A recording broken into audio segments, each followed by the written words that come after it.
Hello everyone, Snow here, and today I would like to show you how the auxiliary skills work in the new KvK format Siege of the Orleans.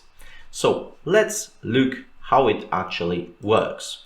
The first thing you should know is that when you enter this KvK mode, you will be able to use just one auxiliary skill. So this is true for the very beginning of the game, and as you see, with the first pass opening, you can just use one auxiliary slot, and it will later unlock the third slot, so the second auxiliary skill you get when you get to the next zone and you get to fight there. And the last auxiliary skill, slot number 4, you get when mainly the Kingsland opens. So for the Kingsland, you will have all your auxiliary skills available. And now for more information. There are also limits for what auxiliary skills you can use. So for example, the first, when you enter the KvK, you can only use commanders from KvK 1. So all epic commanders and commanders legendary like Charles Martel, like El Cid, like Mehmet, and so on. So this is very much like Heroic Anthem to me. But later on, you get also to choose from the commanders from KvK 2 and 3. So you can add Alexander the Great, Saladin, etc. This is also not too many, but the real fun starts when the last auxiliary skill opens, because this opens practically every commander we have in the game, so also the Season of Conquest commanders, which makes it so much cooler. Okay, the only commanders you cannot use are the commanders from the newest generations. So you will not see here Boudica Prime, you will not see Sargon, you will not see Scipio Prime, you will also not see Joan Prime and commanders like this. But all the rest you can actually use, and this becomes really cool. To get those skills, you will need special writs. You will get them 80 every hour of the KvK. You will also get them from the Bastion quest. And as you see, you can get up to 5,000. This is very important, especially when you have all the auxiliary skills available. At the beginning, it's really easy to prepare your best options. And even if you want to change, this is really easy. Because if you remove somebody, you also get 400 writs. So you just lose 600, and you usually have 5,000 here, so if you want to change something, it's really easy. With two skills, it's a bit more problematic, but still quite easy. But the problem starts when you've got 3 slots open and you want to change something, because then with 5,000 writs max, it's really not easy to do.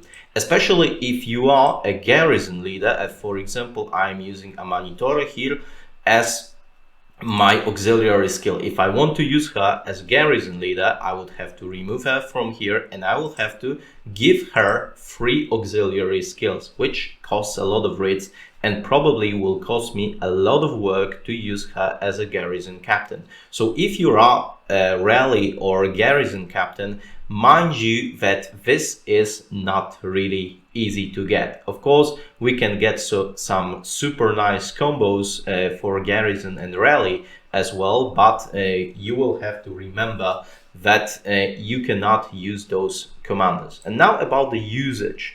If I use a commander here for auxiliary skill, I can use this commander only once. So for example, if I'm using Tomyris here with her 4th skill, I cannot use her with the 3rd skill with some other commander, and that goes for every single commander I own. I also cannot use those commanders in the field. So for example, if I use auxiliary skill from Charles Martel or Alexander the Great, I cannot choose them to fight in the field. I'll show you. If I want to kill a Bob, you will see that most of my commanders, which are usually available, are just not here. You will not see Tomyris, you will not see Charles Martel, you will not see Alexander the Great, and every commander I use for the auxiliary skill is simply not here, unavailable. Okay, so this is very important to remember, especially if you plan to fight with 5 marches. Okay, now which skills to me are the best? The best are the universal skills that you can use on practically every commander. So for example, here is the skill from Saladin, yeah, so reduced skill damage because it's not connected with any troop type. And as you see, I'm using Saladin skill with archers because it's on Gilgamesh. Also, for example, the Richard I use with cavalry, and you will see some others. Yes, Sansu also I'm using him with infantry, but I can actually use it with any troop type. So this is really cool. Also, for example, Mehmet's skill I think is really strong, and maybe surprisingly enough, Ishida, who gives 15% more health, which is great skill, and you usually don't use Ishida in the field, of course. Which skill to me is the most powerful? From the skills I have, because of course I don't have all of them, I don't have maxed, for example, Trajan, Pakal, and many others. So this, you can only use the commanders and the skills that you have unlocked, and you can use them on the level you have them unlocked. Yeah, so for example, if you just have somebody with the skill on the, you will see on level 1, I can use it on level 1 or level 5 if I have it max, or level 4 like you see here with Mulan. So it all works like that. So back to the best skills, I think the best one is the fourth skill of Tomaris, because it's again not connected with the troop type, so you don't have to use it with archers like I'm doing here because I'm main archer player, but you can use it with any troop type, and she will stack poison stacks forever, like I show you in the previous video with V formation. But you will see that here I can use it with wedge formation.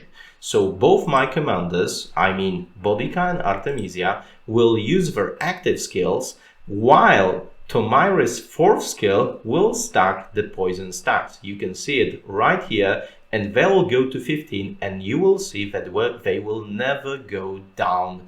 And this is really amazing when you fight with some other players. I've made some tests, and mind you, this is incredible. I was fighting, for example, with Joanne Nevsky combo, also with other support skills, but without Tomaris skill, and it was great. I was losing till I got those 15 stacks, and when you start dealing skill damage with this 45 skill damage boost, this is just awesome. I'll just show you how it looks with infantry and how it looks with cavalry. Of course, different players, different gear, different KvK technology, but I think the numbers I show you will tell you a lot about this skill, and I think this is the skill in particular which is important. Yeah, not so much about the gear, because those players also had quite good one. Okay, so for the summary, I would say that this KvK format is probably the best for endgame players who have a lot of legendary commanders unlocked and maxed out, because this is finally where you can use some commanders you haven't been using for a long time. Like you see, Edward Elcid even is good. You will see many commanders I don't use at all, like Richard here. His skill is actually cool, because some commanders may not be good for the Season of Conquest anymore, but their skills can be super useful. Yeah, so you see I'm using Mehmet, yeah, I'm using Charles Martel, Alex. This is, for me, is wonderful mode.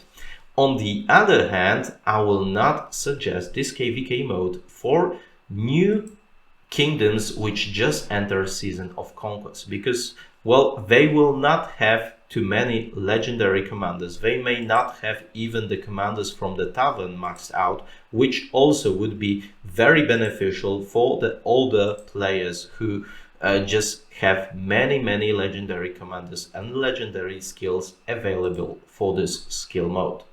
Also, I think for the smaller players, it's much more useful to use less marches. So for example, not go out with 5 marches, but go out with 3, and just those 3 bring the best skills possible you can for those 3 marches. Because when you use 5 marches, you will have to be more flexible with the skills you can use. So you will not have only the wonderful skills, but you will have to use something else. For the players who play with 6 or 7 marches, you will need to be more flexible. You will have to think which commanders you're gonna use, and therefore which skills you can choose to fight with.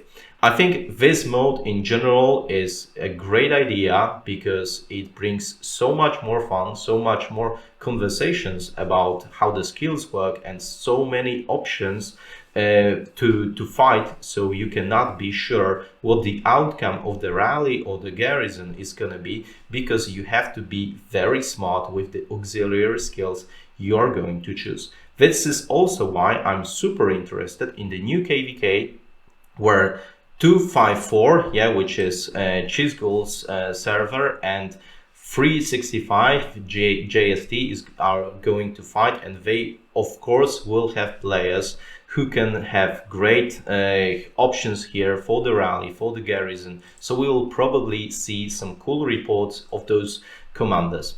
And for today, that's all. I hope you liked the video, and see you next time. Bye.